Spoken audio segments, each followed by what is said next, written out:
each and every day, 7 days a week, whilst we're all on lockdown. Welcome, gentlemen, to the show. How you doing? Great. Doing great. Excellent. All right, so starting clockwork from the top, the man in green in background, Barcus Patty. Give a little bit of background on who you are and what you do, please. Barcus Patty. I work with Helium 10 as a product manager. I've been in the Amazon space and then the software space for about 5 years.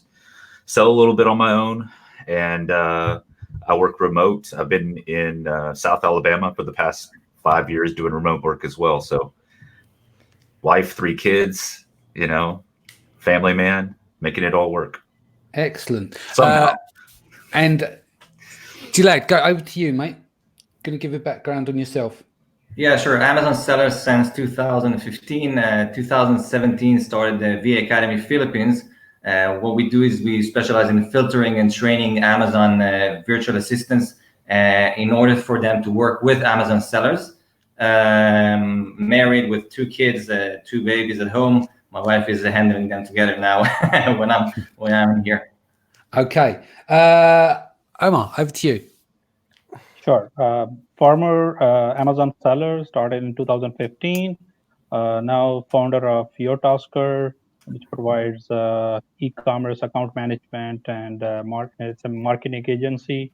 Before e-commerce, I was in IT, worked for a big IT consulting workforce for about 8 to 10 years.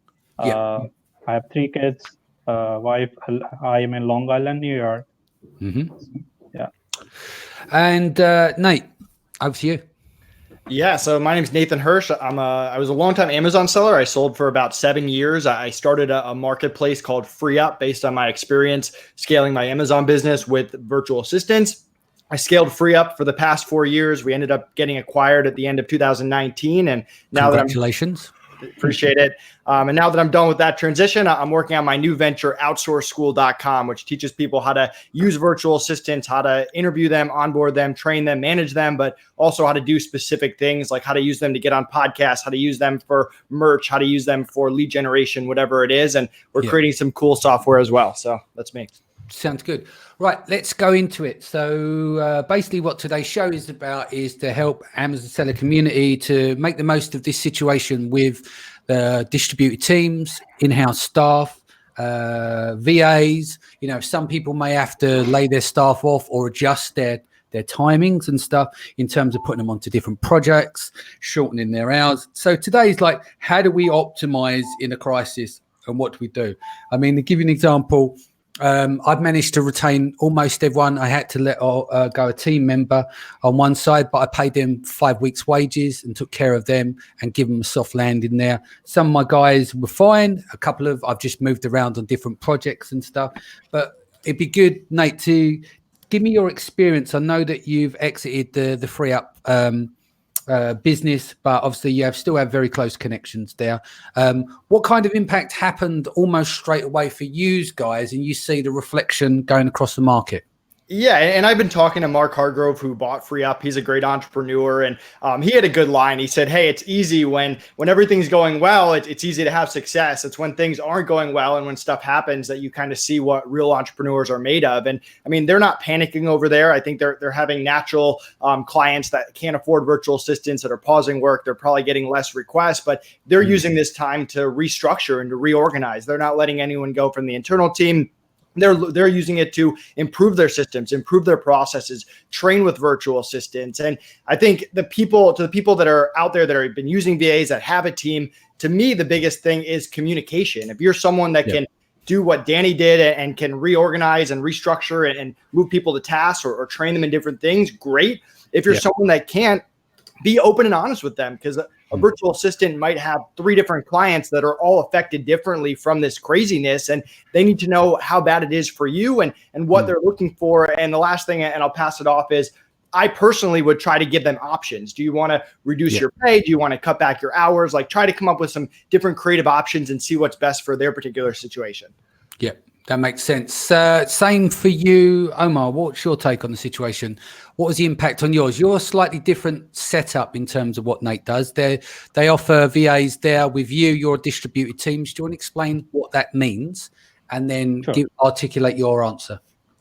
Sure.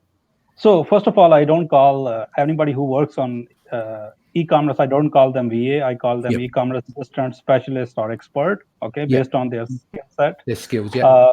The way Urtasker is different, that we have our own offices. Okay, nobody used to work from home, but now everybody is working from home. So obviously there was a big difference. I think there are two ways to look at that. Okay, first is the client perspective. Okay. We work very closely with 95% of our business is working with Amazon sellers, and I can see that. I mean, the very first day when we start working is that we made a list. Okay, what are the clients who are impacted and which ones are not impacted based on the category, based on what they sell, and we made strategy based on that. Like, and that comes with a lot of education as well on both sides. So when we start having these talks, like, and basically talking with sellers, and that it's not like, even though that is a tough time right now, crisis time, but you should not be making business decisions right now based on the current circumstances.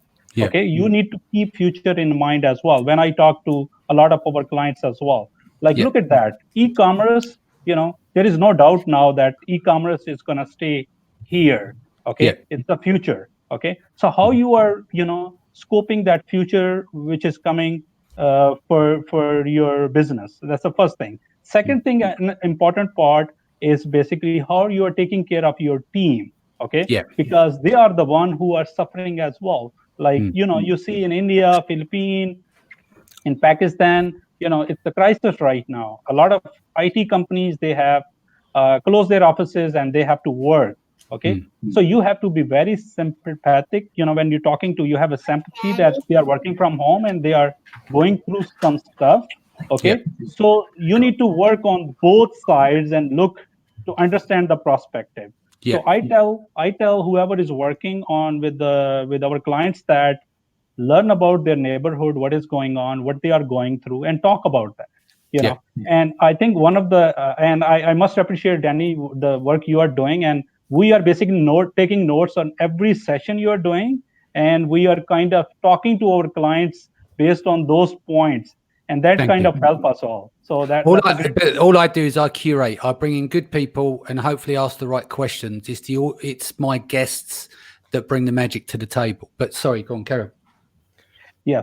So that is another. So we need to look on the both sides, and like the way the conversation should start. Whoever work with the Amazon seller directly is how is their days going so far? What is going on in their neighborhood? Because the biggest thing I think that you have covered in one of the session is the fear. Okay, fear is the biggest factor right now, and I now after like 2-3 weeks, people are getting used to it.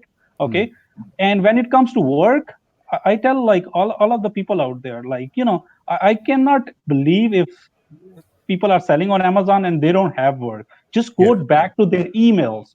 Like there are a lot of things which they thought of and they could never work on. Like, for example, I'm sitting at home and right now I know that I went back to my emails and I see like there are a lot of things which I wanted to do. I couldn't do it because I didn't have time.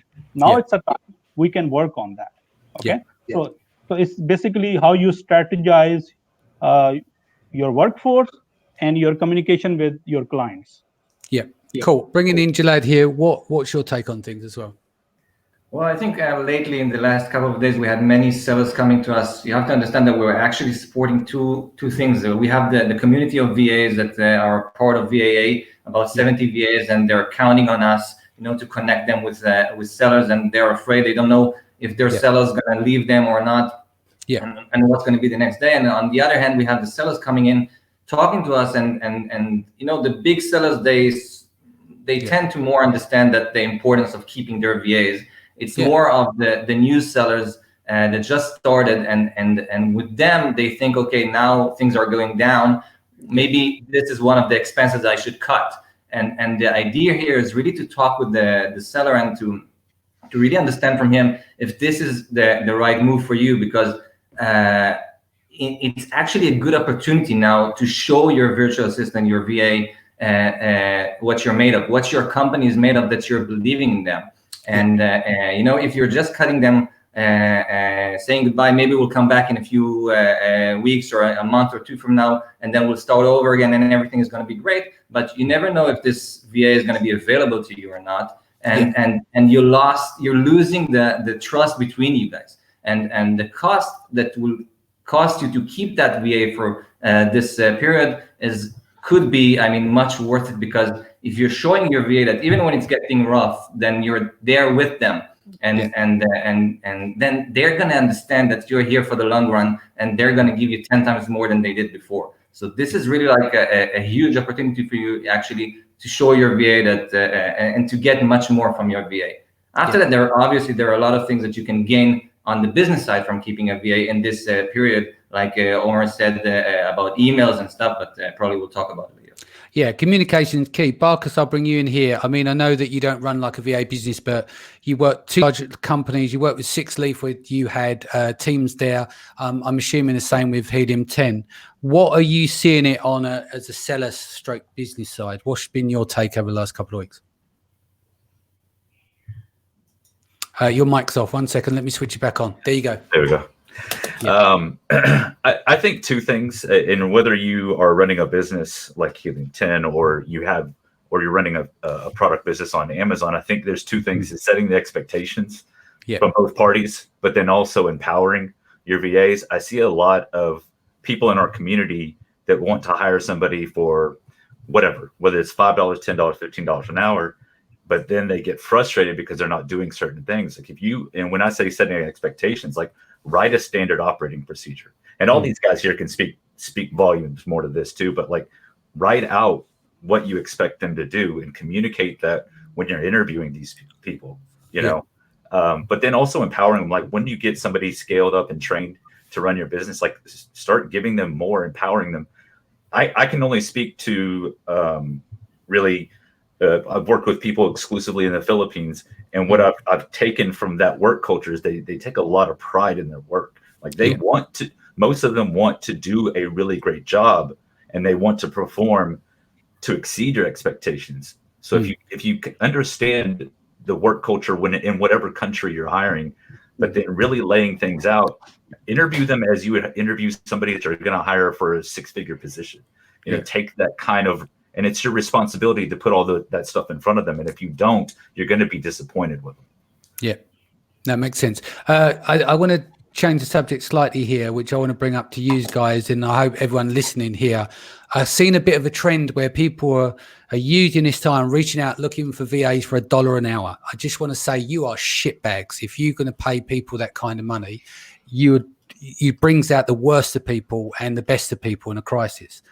What's your take on this? I think, just because you've got distributed teams or VAs in different countries with lower pay scale in terms of relation to the national wage, I think that there has to be a line drawn under this, and that says everything about the person. If you're trying to court now for $1 an hour because people are desperate. Nate, I'll let you take this one. Yeah, the thing is that that's a very short-term play that's probably not going to work out for you long-term anyway, regardless of whether it's personally wrong, which I agree it is. Now is actually an opportunity to get some A players that you might not have had the opportunity to get because they worked for other clients that might not be doing well. So, I just hired a VA. I hired them from Freeeup the other day, which was kind of weird, but it was kind of my opportunity to get an A player that, who knows, like 2 months ago, they might have been booked with another client. So that's kind of how I look at it. And if you think it's bad for in the UK or in the US, imagine what it's like in the Philippines right now. Yeah, exactly. Getting stuff like I can get delivery or curbside pickup, like not a lot of that exists in the Philippines. They're just as scared as we are. There's that whole unknown factor that everyone's going through, and you have to kind of see it from their side. Yeah, totally. Who should I bring in? Gilad, what's your take on it? You're in the Philippines. You know what I'm talking about, where you've probably seen these people in the groups looking for $1 for an hour for a VA. What's your take? Well, first of all, the situation in the Philippines is when we're talking with our VAs, their situation is tough here. We have all this online. We imagine that a lot of VAs, they don't even have credit cards. So all these options that exist for us of buying things online, ordering food, and so on, doesn't exist for them. For them, they're really scared of the fact that maybe they will not even be able to go outside from their home, even to buy groceries. So it's very important for them to keep that work. However, that's not the right time to take advantage of it, because basically you're just losing in all directions, because you're showing your VA that he's not that important for you. And in the same time, this VA, if he will find, or she will find another job with 2 cents more, then they will take it, because they will think, okay, he wanted to go as low as possible. I'm not committed to the person anymore. So you're losing on all fronts. It will not last. Yeah, I mean, what I've just done with one of my guys who works part-time, I found out like he's on $10 an hour, right? And some people say that's overpaying for the Philippines. I think he's fair, and I cover some healthcare and stuff like that as well. He was working with an Australian company for 160 hours a month, earning $300, and they've just cut his hours and his wages. So I said, all right, I'll just settle out the difference. Come work for me for an extra 5 hours. Write a load of SOPs. Like it's not that I needed that work to be done, but I'm trying to give him work. Does that make sense? Because I'm like, don't kill yourself over there doing this for a low amount of money. And like what I was disappointed with what this company done is, even in the crunch, they're only paying him $300 a month and cut his wages in half. Surely they could have cut somewhere else. Does that make sense? So I decided, right, we'll just come work for me. It's only going to cost me an extra couple of $100 a month. Write some SOPs, just giving him something so it ties him over to think about that over the next few weeks. 'Cause at the end of the day, these people have still got to eat. They've still got to be treated with respect.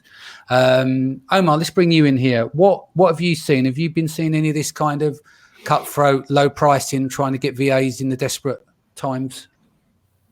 I have seen trend that a lot of people reaching out who were thinking before, and I mean, our process is a little different, so that does not work for us. Yeah, that, of course. They're trying to get a lower rate or something like that. But I have a couple of points.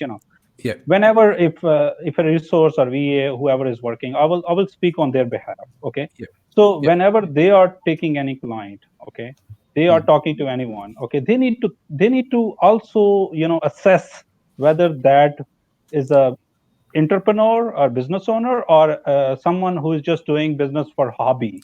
Okay, people who like to build processes. Okay, they are the real entrepreneur. Okay, and they know that they are getting value for that.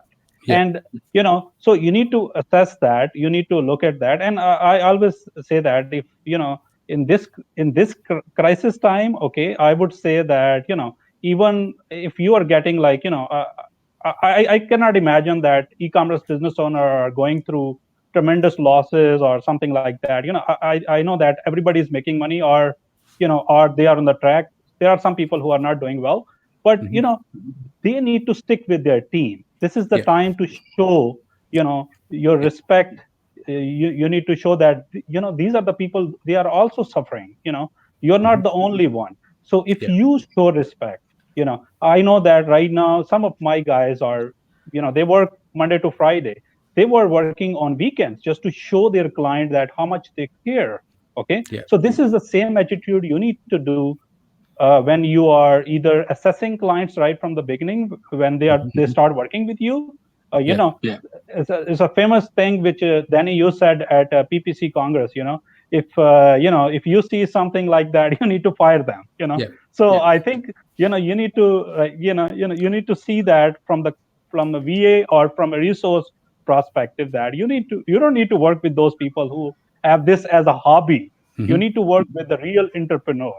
And this is the time they show their quality, their characteristics, that they can work with you in this crisis time. Do you know what this is also a good time for, is to explore new ideas. Everyone's at home, right? And I know with Nate, I've done it with you before, where I've had to do certain little projects. And the great thing about with Freeeup, if I've got some ideas I want to test, they may not be an idea that will full bloom, but everyone still gets paid in the process, right? So I might say to you, oh, I need someone to do X, Y, and Z. Can you find someone for like 10, 15 hours? And it's like a test project. That's still giving VA some work. And it also gives you an idea to see if you can validate an idea.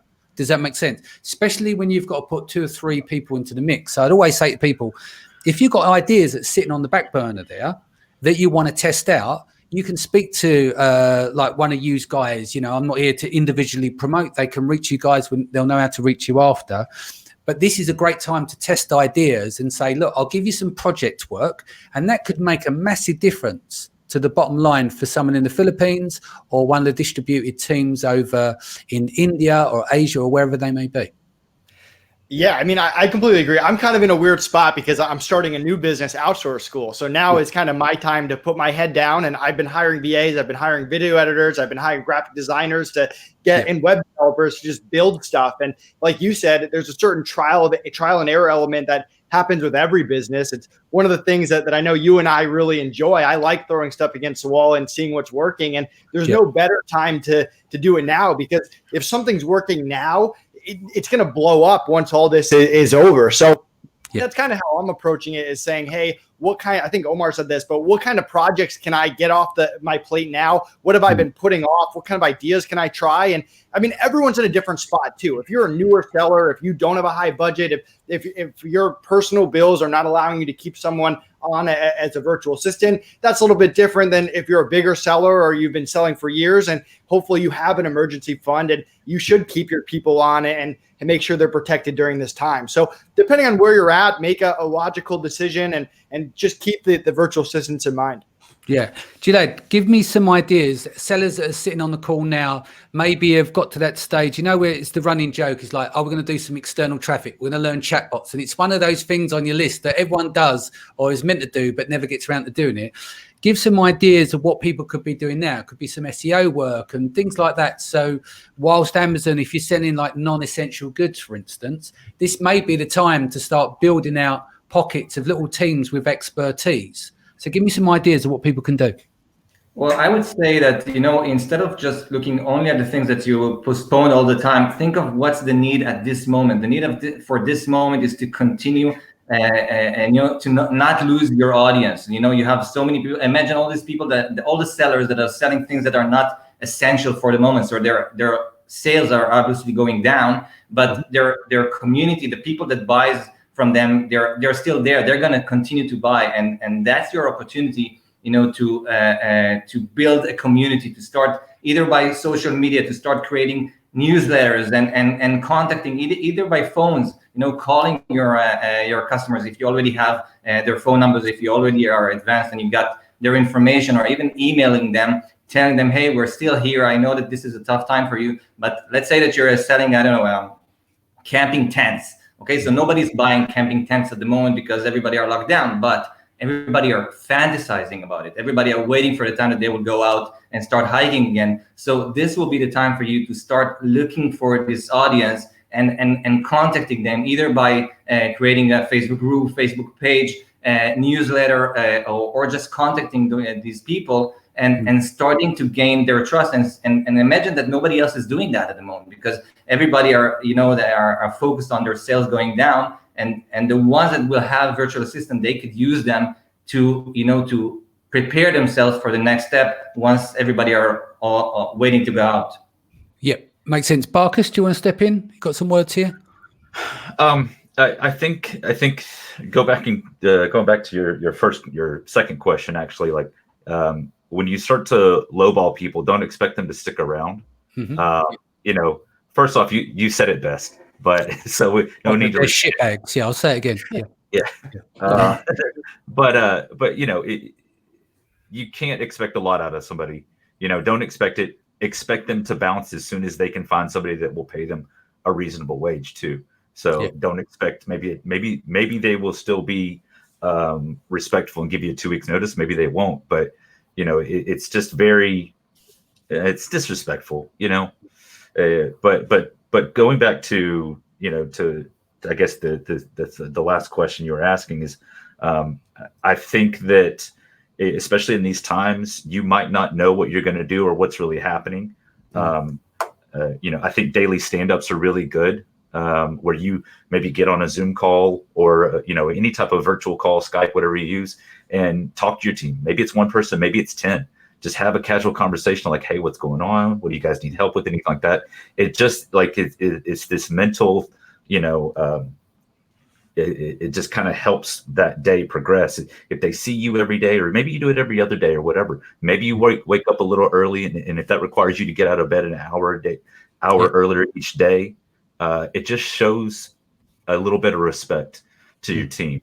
You know, I think those small things that you can do go a long way. And again, and going back to empowering, like ask them questions like, hey, what do you think? If you have idea, like encourage them to give you ideas as well. We've got one guy on the team is always spitting us ideas about whether that's customer service or new tools and everything like that. So, you know, I just think it's, you know, the small things really, really help, especially in the times of uncertainty.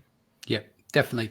Let's talk SOPs then. Let's look at, everyone's got a bit of downtime now, because I think what people forget is that if you've got a lot on your plate and you know, some of the things that I like to do, and I think I may have mentioned this with Nate before, but then get everyone else to do them, is have a Loom video set up or have a Screencastify. Sit down in your business and go, what's all the jobs I hate doing? Like I hate accounting and all that kind of stuff. It just bores me to tears. And so I have a hate list, and I have a list that I shouldn't be doing and someone else should be doing, and I should have repetitive tasks. And I sit there and they're just really rough, record a load of videos, stack them into a like a Google Doc, and then farm that out to a team to write up the SOPs. And then obviously I can then shoot a video to correct those SOPs when they send them back. Nate, you're a master at SOPs. What would you say people should be doing now? Is there any like specific software out there? Is there any specific structure? Like, is there a formula that people should be following for SOPs? Yeah, and we're actually, that's our software that we're building now, is an SOP building software. So I'm excited. We're going to be launching that in the next 30 days. And I would love to have you as a beta tester. But the way that I like to set up SOPs are structured in 3 parts. So everyone knows the middle part of the SOP is your step 1, your step 2, your step 3. And what people a lot of times forget is the top and the bottom. So at the top, I like to put the why that particular role is important for the business. I like to put the long-term game plan of the business. So before they even get into the steps, they have that overall picture. If I just fired a bunch of VAs, I'll say, hey, the last 3 VAs, I won't name them by name, but I'll say they didn't work out for XYZ reason. This is what I'm looking for. So before they even dive in, they know what success and what failure looks like. And then at the bottom of the SOP, I put the do not do for any reason list, or the important reminders, because what a lot of people will do is they'll hide all these really important things in step 13, part B, and in certain parts of that middle section. And I like to wrap it up at the end so that they clearly know, hey, don't email seller performance for any reason. Or, hey, if my accountant emails you and you're monitoring my inbox, don't respond to that email. So it's all there. And my last point, and then I'll send it over, is, I mean, one of the reasons we were able to sell Freeeup is because our SOPs were all there. And we spent a lot of time, both me, my business partner, my virtual assistants, on it. And when the Hoth was going through due diligence, they asked us about every single operation in the business, how exactly it worked. And we could quickly just say, copy, paste, send them the SOP, and it was all there. And that was a major reason that we're able to be acquired to begin with. Yeah, that makes sense. Gilad, bring you in as well. What's your take with the SOP processes? Is there anything, a little bit of gold you can add to the conversation here? Yeah, first of all, I mean, we took it as granted, but a lot of people are falling into this and thinking that they're the ones who should build the SOPs and then just give it to the VA. The entire idea, I think, is that you will have a conversation with the VA about a certain procedure, show them what you're expecting, and then have them write the SOPs. It will show you exactly if they understood exactly what they need to do, and it will put them into the business. So the first thing is that the SOPs should be written down by the VAs. And like Nathan said before, for SOPs, you should have the top part that will say, why are we here? And like the general idea of the business, which a lot of people are not really asking themselves, what your objective, what are the do and not do's. So I completely agree with that. And I would say that SOPs should not be only written down. They should either be a combination of videos and SOPs. But you know, sharing the screen and recording what you're saying is as important as writing things like A, B, C, D, E, F, G, like all the points. When you're having a video, in 5 minutes you can understand much better than reading 10 pages. I agree. So like when you got to retain from the short term to your long term memory, like years and years ago, I used to teach audio engineering. So I come from a teaching background. So there's people will look like visual learners, kinesthetic, and there's a few other, there's 3 or 4 ways that people learn. You've got to work out what is the best format. A lot of people will learn visually. So what I like to do, if interviewing for a position, it's very easy to pay these people to write an SOP. So I'll shoot a video and it gives me, do they have clarity of understanding? So what happens is they watch a video. So that's the visualization. Then they start to make some notes and put it into a document with screen grabs, right? So they take that information and return it to their long-term memory. Then you will be able to see grammar, spelling, eye for detail. Do they understand? Do they get comprehension? And you've literally paid them a small fee to work that out. And that is a good way to know you can't do a personality test there, but if you've done a test with 3 different VAs or staff, whatever, doing all of that, you can see by those. Obviously, in the video, you have to describe everything correctly, but you can tell if you've done it right and 2 of them have got it right and 1 have got it wrong. You know that they haven't paid attention. So that helps with your interview process as well. Omer, when you're interviewing for people, what are the process that you go through for your staff? I'm sorry, say it again. When you interview people for your distributed teams to bring on, how does that work on the back end for you? When I'm hiring my people, that's... Yes. Yeah. Okay. Obviously, I have a dedicated HR department which goes through all of this stuff. So, I mean, I told you that our services are a little different because all of our people are in-house. So there's a proper structure of posting jobs, hiring people, training them, and vetting their skill set. So it's a different process of going through. One of the points which I would mention is like when it comes to processes, okay? So instead of like, if you have built your processes, that's great. But whoever you work with, agency or VA, or a resource, counter question them, okay? Do they have any SOPs? So it serves 2 purposes. Yeah. If they have any processes, you can take that process and, kind of, because every business is different, and you could basically, take that step and put your business there and, follow that process. But on the other hand, it tells you that how, good is that agency, okay? Yeah. How much belief they have on business building processes. So it serves 2 purposes, So when it comes to Amazon business, I must say that a lot of people take this as, a solopreneur that they are handling these businesses. I treat this as a full business. So when it comes to every process which you have, that needs to be documented and that needs to be clear. So the clear example is, take something, and I heard that, maybe I heard from Nathan or someone that, take that process and give it to someone, your family member, okay? If they can follow that, okay, it means it's a good process that can be followed. But ask your agency whom you work with. Maybe they have some internal processes which they have built. So it works both ways. Yeah. The other reason to have good SOPs in place as well, because whoever you've employed, if they decide to leave or for any other reason, you've got all of those SOPs. So the incoming person can read the SOPs and you can get them to work off those SOPs as part of their training. So as long as the process is done right the first time round, this would be a good time for the new person coming in to update those SOPs as part of their learning process. Do you agree, Nate? Yeah, I mean, definitely. I mean, so if you want to get team leaders and assistant team leaders, one of the best ways to figure out who's going to be good in those roles is by giving people ownership of the tasks, of the SOPs, and saying, hey, over time, it's your job to keep them updated. It's your job to make sure they're correct. It's your job that if we change things like all startups do over and over and over again, that it's updated at all times. And you should make sure other people are actually reading the SOPs, and that if they have ideas, that they have feedback, that it's being listened to and it's being updated. And when you find someone that's taking ownership of the SOPs day in and day out, a lot of times those make some of the best team leaders and assistant team leaders. Yeah, makes sense. Barcus, let's bring you in here from an employee kind of side of things with Helium 10. Do you manage any of the distributed teams or outsourced teams there? A little bit.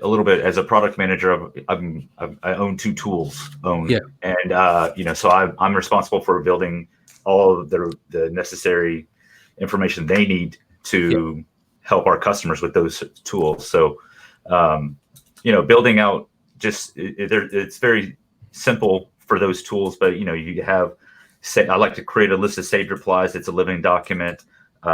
frequently asked questions. It's a living document, and empower them to add things to it as well. So, you know, when you were talking about building out SOPs, like one thing I like to think about is look at everything that you love to do and everything that you hate. And obviously you want to get rid of everything that you hate, but you know, maybe you really like keyword research, but that's not worth your time if you're trying to build the business. Yeah, no, I was going to say, because I thought you was going to say, if you love them, keep hold of it. Like for me, it's like, I got to get everything off the plate. I run 3 businesses. I work on the businesses. I don't work in them.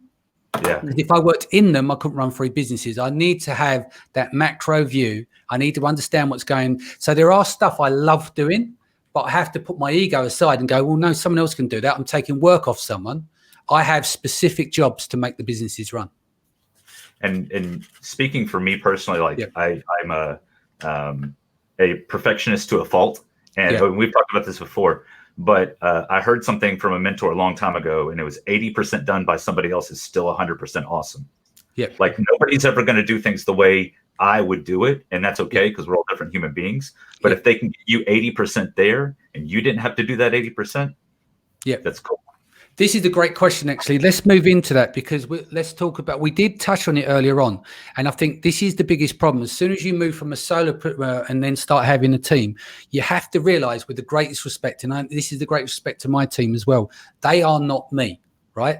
I own and run the businesses, and they're not going to be able to do a lot of the stuff that I can do, but they can do a lot of the stuff very, very well. And I can't do without them. So I have to accept it's down to my training and my communication, my mentoring, my coaching to get them up as far as humanly possible to work on that stuff. But I do think there are people out there that think, well, they're absolutely useless because they're not at my level. Does that make sense? They're not allowing for that gap.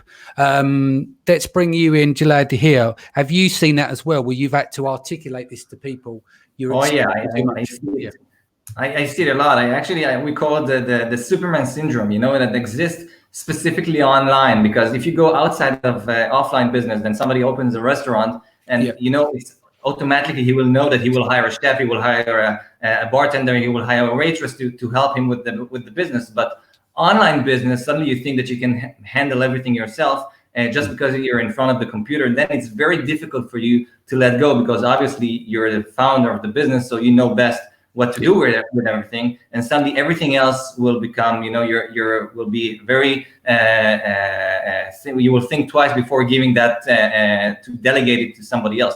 But that's, once you understand that this is what's holding you back, that if you're doing, and like Danny, like you said, if you're working in your business instead on your business, then you will never grow. You will continue to do the same things again and again, and you will never have the time to manage and, you know, to macro manage and think how your business can grow. So that's a huge thing, that once an entrepreneur understand that that's his job, then suddenly everything is much easier. Suddenly working with a multiple amount of VAs and giving them the option to show you what they do, it will become much easier. That's the first step. Yeah, cool. Omer, bring you in here. What's your take? I would say that, you know, the biggest difference everybody needs to differentiate is that, you know, outsourcing is different for other sectors and then e-commerce. In e-commerce, you can't just take a process and give to someone and they can handle it. You need someone who could, you know, work on your SOPs or bring expertise, you know, along with working on day-to-day tasks. So that is basically e-commerce. So in e-commerce, you cannot just rely that. So I would say that when you are becoming from solopreneur to a full entrepreneur and building your processes and building your team, I think there are a couple of things you need to keep in mind. So when you are working with any agency or freelancer, anyone, you know, once you have your SOPs, okay, you need to be very clear with your communication methods. Okay, when I say communication method, okay, how you are communicating and when you are communicating with your with your staff, that is very important. Okay, especially in these days, and that is applicable to people who are working in US. Like, you know, employers, they have to be very respectful to their employees. And on the employee side, I will basically cover both sides. So on employer side, they have to be very respectful. They know that, and they need to trust on their employees, you know, that they are working on that. On the employee side, I would say that, especially in these circumstances, they need to separate, and that applies everywhere. They need to separate their personal workspace to their professional workspace. The way I say is that they need to build certain, like, certain rules. For example, I would say that, if I am working on a business, I am working with an Amazon seller, I'm working with anyone, I am not sitting on a couch and working. I'm sitting on one side of the desk and I'm just working on that. That kind of, motivates you. That kind of separate your workspace from your personal space. That is important everywhere. Like when I talk to people, I have employees in US as well. So, I kind of tell them, this is the way you could be more productive when you're talking, when you are working on a business. So these are some of the things which you can, take that. And when it comes to e-commerce, so look at the business processes, whatever you have, what you can, just look at them, and one by one, obviously, you could start outsourcing them. That's. Yeah, I just want to say a few hellos. Welcome, Megla. Welcome, Oxy. Andrew's out there again. Welcome back. Tiffany back again. Who else have we got here? Karen, Roger Percy, John Shepherd. John, thanks for the donations for the mask as well. Amit's here as well. Brian Cummings. Ben Valence is back as well. Chrissy O'Dean. Simon is here. Linda Candy. Hey, Linda. Hope you're well. Marvin's here. Who else have we got? Daniel Newman. Graham. Guys, if you've got any questions, let me know. Happy to get these guys to answer them. So I'm going to switch the gears up a bit now. So we've talked about SOPs. We've talked about being respectful to your VAs. We've talked about how you distribute the teams and what they can do in a time of crisis and shifting things around. We talked about ideas for kickstarting new business ideas by doing paid tests with people. Now, what about if you want to take it next stage? Now, Nate, and I'll bring you in on this as well. So you got your VAs, yeah? But where you create that layer to go up next, you've gone solopreneur to a team of VAs that you micromanage or they manage themselves. How do you get the managers to manage them? Let's talk about that. I think that's a stretch where people struggle with. Yeah, and I think a lot of entrepreneurs fall into that trap where they hire 10 VAs, they get good at hiring VAs, and then they wake up one day and they realize, man, this sucks. I have 10 VAs reporting to me, and now I really have become the manager. So to me, it's about planning ahead a little bit. I mentioned about giving people ownership of tasks, of SOPs, kind of seeing what they got so you don't wake up one day and say, oh my God, I need a team leader. Now, who do I actually make a team leader? So you want to give them tasks up front to prove themselves, to show that they have ownership, to show that they can manage it. And what I personally like to do is reach out to the VAs and see if they're even interested in that leadership role, because depending on their personality, depending on what's important to them, it might be stability, it might be self-improvement, it might be title, whatever it is, they may or may not want that leadership role. And I really have my own SOPs just for team leaders and SOPs just for team leaders that lay out, okay, now that you're a team leader, here's how your role is going to change, whether it's increased hours, what kind of tasks you're responsible for, what people you're responsible for. And then it's about getting the people to respect that other virtual assistant as the leader, which depending on your team might be easy or might be hard, and kind of moving in that direction. It's not something that happens overnight, but you kind of treat it as that next level of training where, hey, you read this SOP, you learn exactly what you're responsible for, you ask questions, and now we're going to start the process of moving you into that leadership role, and you have to prove that you can handle it over time. And eventually what we got at Freeeup is we had 35 virtual assistants, but there were 4 team leaders, and each team leader had 1 or 2 assistant team leaders. But I was talking to the team leaders 80% of the time. I might check in with the other virtual assistants, but I wasn't talking to 35 VAs every single day. I was talking to the 4 team leaders, and it was their responsibility to transmit that information to their team and really run most of the meetings. And of course, culturally and language-wise, it makes sense to have if it's the Philippines, is have a Filipino team leader, yeah? Just because of the communication aspect as well. Right, Gilad, I'm going to bring you in here. Now, what would you do here? Like, how do you determine that you're hiring in-house or you're going externally? You know, maybe you got some good VAs, but they're not going to be good talents. They're not got leadership material about them. That's not their thing, because obviously they're going to come off the tools and start to work more on the business and manage. So it's a different skill set, isn't it, to go in from being the worker to the manager, and you have to grow that piece. Where would people know when that's the right move?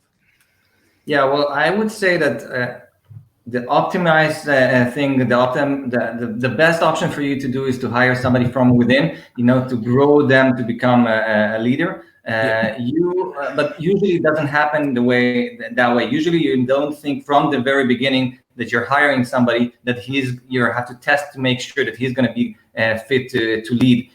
In the beginning, usually it goes that you need a VA, and the VA is doing everything. He's becoming more and more professional, and then you're taking another VA, and then you have to decide how are you going to manage them. So the idea is really to give them the responsibility, but to choose who's the one that you think is going to be good at, but to give them confidence and to give them the understanding that it's okay to be wrong. So if you're giving them the option, okay, I want you to start being more active and start giving orders and making and managing the other VAs, then don't dismiss them. Don't tell them, okay, this is wrong what you did. I want you to the next time you should never do that, because then basically, at least in the Philippines, you can see that the confidence level here could really change the way that the VA will decide, okay, maybe I'm not good at it. I don't want to do it anymore. You have to build this trust. You have to build the confidence that what they're doing is good, and you want them to improve from time to time. And once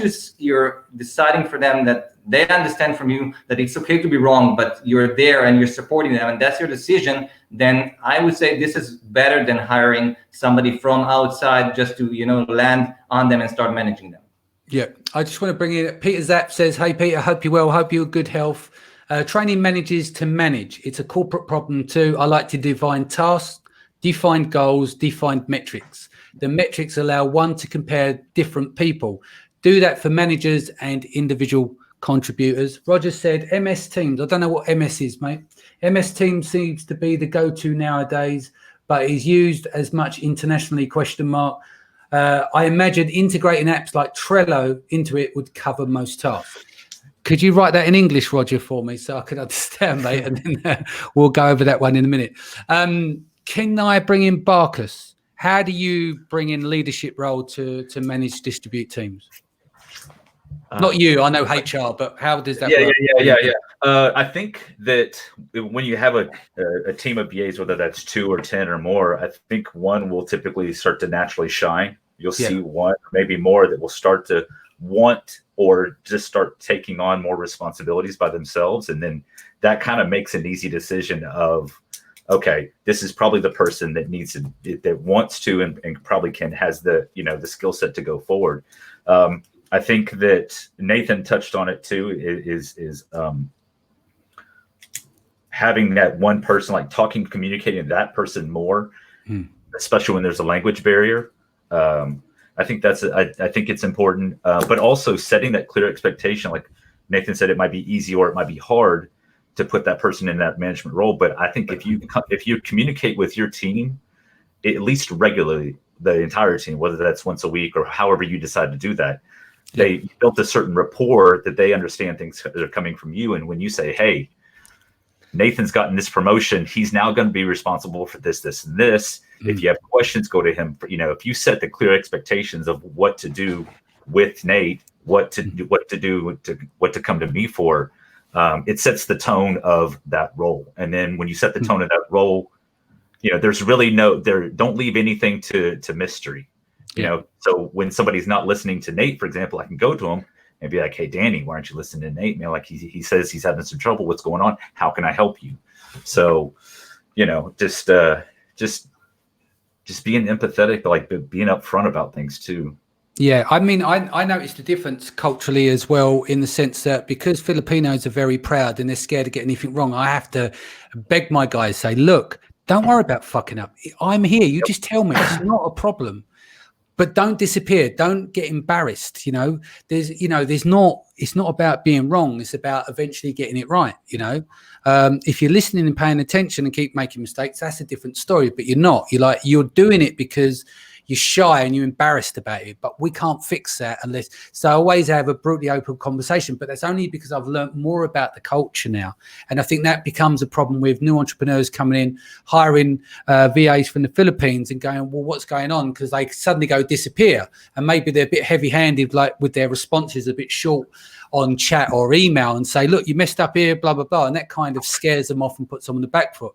Nate, what would you do to turn that around when you've got some guys you just feel like they want to do the right thing, but culturally there's that block there? What do you do to repair that situation? Yeah, I mean, we spend a lot of time setting the expectations up front that we don't want a yes person. We don't want a robot. We want someone who's going to come with ideas and feedback. And it's something that we not only talk about during the interview, but we talk about during the onboarding. We talk about it in the first meeting, and every one-on-one meeting going forward. We meet with them one-on-one every quarter to give them a bonus, to thank them, to show appreciation, to give them feedback. And if they're not doing that, that's when that feedback comes about. And they kind of know that, hey, you're only going to get so far in the company if you're keeping to yourself, and if you're not sharing your ideas, or you're not going out on a limb. And what you kind of see that thing click where the VA starts to just take ownership and try something and do something. And that's usually a sign for me that they're going to crush it. And one more thing that I'll add, that two separate situations of, we talked about putting someone into that leadership position. When I started Freeeup, I took a VA from my Amazon business, Chicky Ann, who had been working with me for 5 years. And so when it got to the point for team leaders, everyone said, oh, Chicky Ann's been working with Nate. She's Mama Cheeks. She's going to be the team leader. No big deal. Down the line, 3 years later, we were growing. We hired 6 new customer service reps, and we made one of them a little bit later an assistant team leader. And that was a lot harder, probably the hardest that it's ever been for me, because they were all hired on the same day. But all of a sudden, one of them that had been just working as a group of a team was now their leader, was now their boss. And I had to go and meet with them one by one, every single person, which is not exactly what I wanted to do, but just to get them in the right mindset so we didn't have issues going forward. So depending on your situation, you might have to approach it a little bit differently. Yeah. Same, Gilad, to you. What's your take? Well, you talked about the idea that VAs, especially in the Philippines, they tend to disappear. I would say that the most frequent problem here is not with the VAs; it's more with the sellers. That they don't give the VAs to feel at home, like the company is their home. I'm here for you, and the idea you do it by communicating with them every day, doing video calls, understanding where they're coming from, asking them to report to you, but also to ask them about their family, to give them some gifts on their birthdays. I see it in our community. We have, like I said, we are a big community in them. And the idea that we keep the VAs with us for year after year is because they feel like VA is their home. So we visit them in the Philippines. We celebrate their birthdays. We're giving them like some tests and some games, and they really feel like the company is their home. And it's the same thing if you're a seller. If you're just communicating by writing with your VA, giving them things to do, and then just telling them if they did it wrong or right, and that's going to be your entire relationship, then don't expect that the VA will stay with you, because they will not feel like this is their home. They are there working from their homes.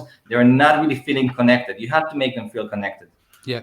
Great question here from Jacob. This is the thing I want to come into. He says, how do you guys feel about giving long-term vision, ancillary benefits, paid education for the kids, gifts, workplace upgrades, and computers and stuff? My question, to summarize and crystallize where he's coming from here, was carrot and stick, right? So not everyone's motivated by money. Some people are motivated by meaning, some things that's going to help their family. What beyond financial, you get this done, I'll give you an extra percentage.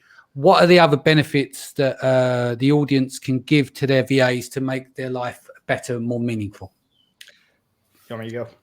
Yeah, go on, Nate. You go first, and then we'll go to Omer next. Yeah. So, I mean, there's different things you can do depending on what you're hiring for. Like, I just hired a VA that I don't need her set schedule at all times. So she can check in with me in the morning from 7 to 9 a.m. And the rest of the time, as long as she comes every 7 to 9, you can make it flexible schedule.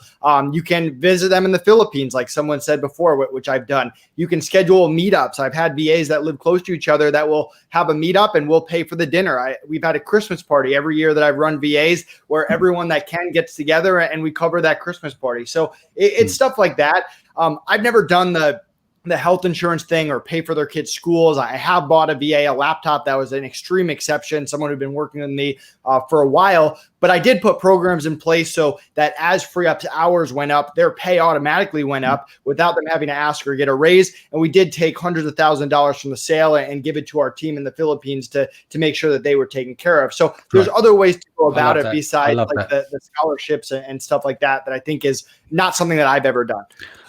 Excellent. Omer, carrot and stick. Other than financial reward, what can people do to look after their team to make it more meaningful? Sure. I would just like to answer the first question, which was put there, MS Teams. So I am using Microsoft Teams. It's an excellent tool. Yeah. Okay, I'm managing a team of 200 people. It's an excellent tool.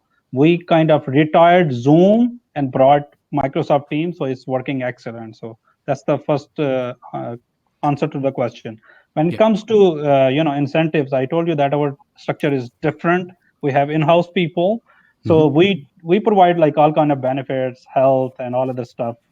Most of our team is between 20 and 30s. Okay, so other than providing them health benefits, training, and all that stuff, we do a lot of other activities as well, like having like family days and kind of having like sports activities, which kind of keeps them motivated, working towards the company. One of the other question which you asked, I would like to answer is that about the team leader and team. That question was we discussed like 3 years ago, and we kind of solve it on our own level. Is that whenever we work with anyone, we provide a resource. On top of that, we provide a quality assurance manager. And I think a lot of agencies, they should kind of provide similar things as well, because it worked for us as well. Like, that quality assurance manager kind of oversee the work. So whenever you work with anyone, when we work with anyone, we do an account analysis, a brand analysis, whatever. That kind of serves two purposes. It basically tells like client what we know about e-commerce or Amazon or anything else.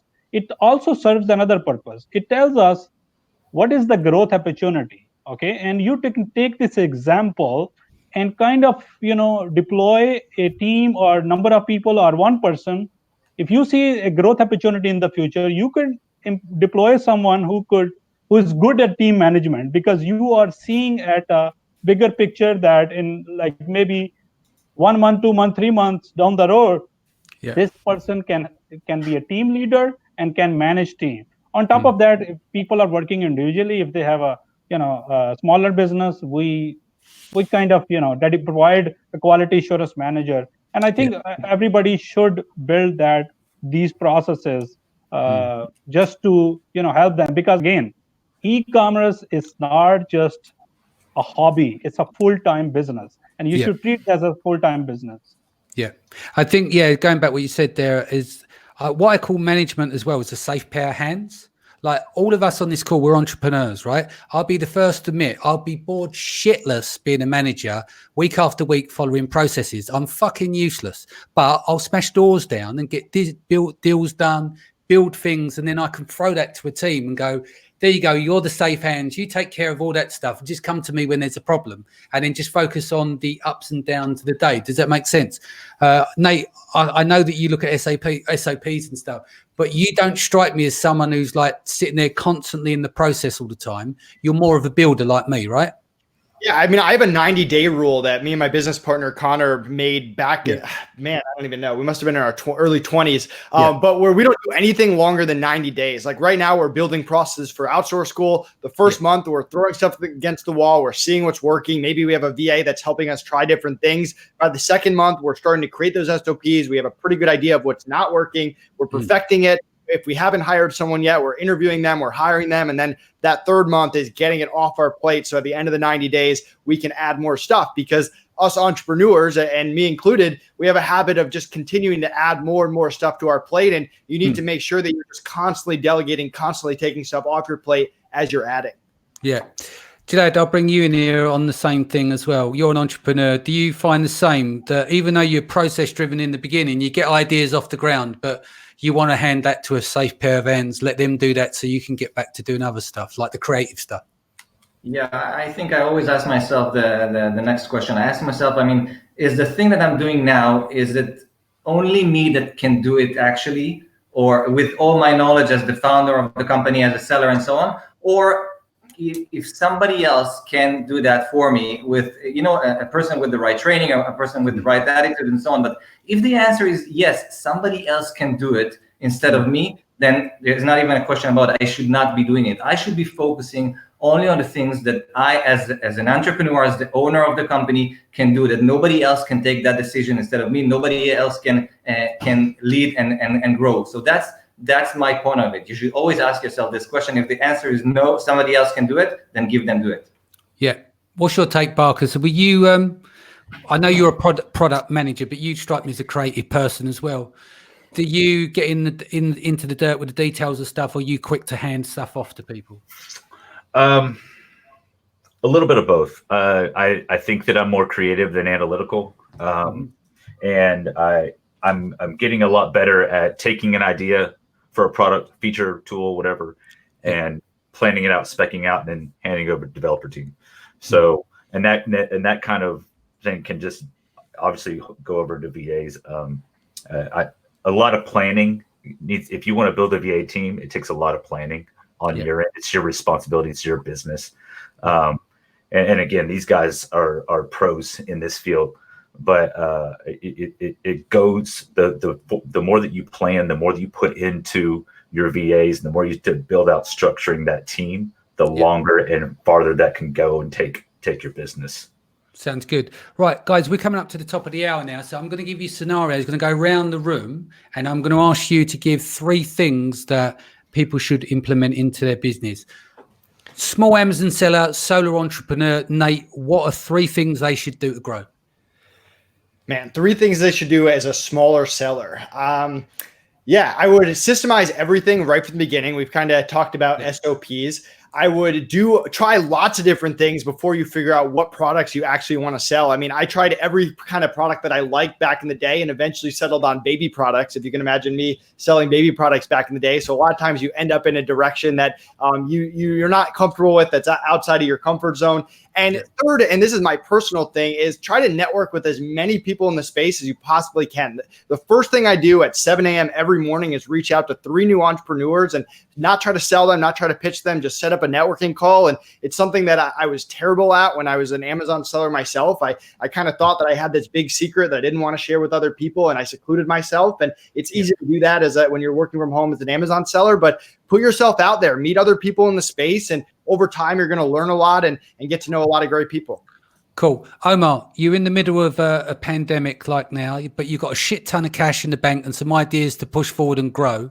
What are 3 things you do for expansion? As an agency or as a... No, as a seller, what would you advise a seller listening to now that's got shit ton of cash in the bank, ideas to grow, but not sure what we're going to do about a team? What are the 3 things they need to do? I think as an Amazon seller, what they need to do is, I was just listening to the discussion which were going on, that this is a time that you should not just make like massive changes in your business. Okay. Yeah. I think that this is a time to strategize. Okay. Yeah. So strategize right now and think about, like, before this crisis, there were things which you have considered, but you didn't get a time to implement. For example, how you can diversify your business. That's a very important part. Yeah. Diversify in terms of staffing, in terms of logistics, in terms of shipping options, how you can diversify. That's a very important. This is a time you need to strategize and work on these things as a small, big, or, large business. So this is a time to strategize, maybe put a smaller investment to research and development and come up with that strategy. But definitely it's a time to rethink about your business model. Okay, not take massive decisions, but rethink. Yeah. Gilad, to you, 3 tools that people should use, maybe even 3 ones at the moment, to help communicate to their team and manage their business, like your Trellos, your Wunderlists, and etc. ClickUp. All right. Well, first of all, Trello is a great tool. I use it all the time with the VAs. It's free. There are obviously options to paid as well, but Trello is a great example. I prefer it more than Asana. Communicating with VAs. Actually, I use Chanty, which is pretty much, there are a lot of other options out there, but Chanty is a new one, and I pretty much like it. Sorry, did you say chat or Chang? What did Chanty. you? Chanty, Chanty.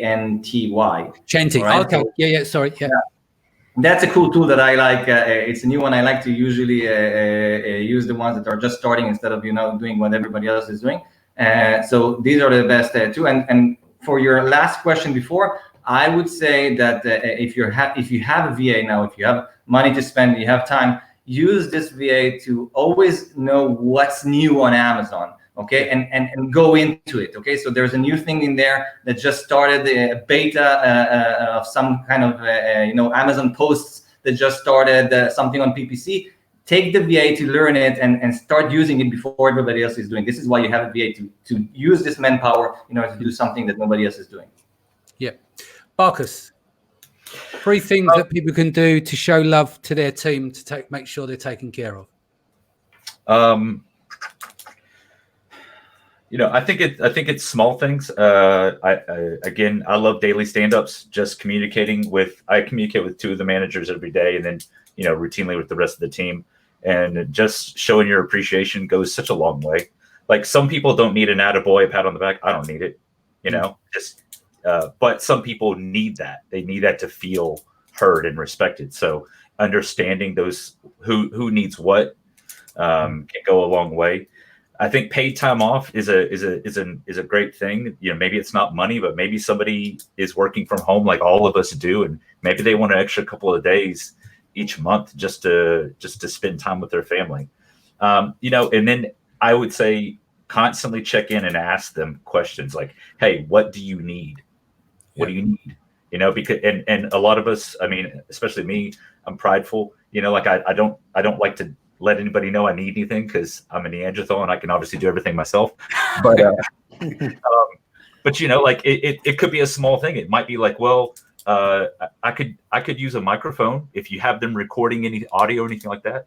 Man, $30 to sit, and get them to ship them a small piece of equipment. Maybe their laptop's broken and they're embarrassed to even tell you that.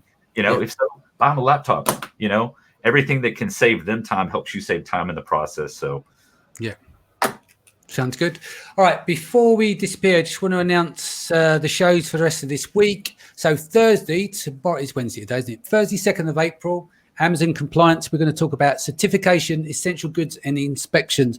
Obviously, all this stuff with the mask, FDA approval, all that kind of stuff. We're going to look at a legal point of view. So I've got an all-star team in tomorrow to discuss that because of people having problems, hand sanitizers. We'll talk all sorts of stuff. Then on Friday, 3rd of April, we're going to do listing optimization. We're going to do 2020. Which is today versus what we were doing in 2019. New tips there. I've got Nathan Hirsch coming on. I've got Kevin King on for that and Amy Weiss. Saturday is part 3 of Women of Amazon. Sunday, 5th of April is our Mindset Day. So Mindset Sunday, your health is your wealth. So we're going to be talking about healthy things to keep you in the game, etc. And then Monday, the 6th of April, we're going to be doing sourcing in the pandemic with Kian Gilzari.